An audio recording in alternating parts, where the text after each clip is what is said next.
Picture in picture অপশনটি কিভাবে আপনারা আপনাদের মোবাইলে অন করবেন, মানে অ্যাপ্লিকেশনের ওপরে অন করবেন, সেটি আজকে এই ভিডিওতে আমি করে দেখাবো। পিকচার ইন পিকচার অপশনটি কি, এটি অনেকেরই অজানা। আজকের এই ভিডিওটিতে আমি সম্পূর্ণ আপনাদের ক্লিয়ার করে দিব। আমি ইউটিউব খুলে আপনাদেরকে জিনিসটি বুঝিয়ে দিচ্ছি। ধরুন আমি একটি ভিডিও ওপেন করে নিলাম, আমি এই ভিডিওটি ওপেন করে নিলাম।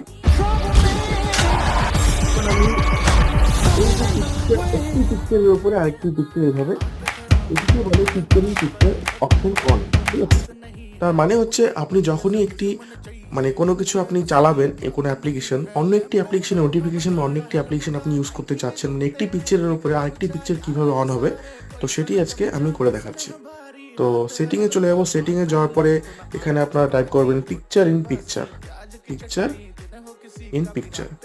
তারপর দেখুন যে সমস্ত অ্যাপ্লিকেশনের উপরে আপনারা অন করতে চান, জাস্ট এখানে ক্লিক করে পাশে অন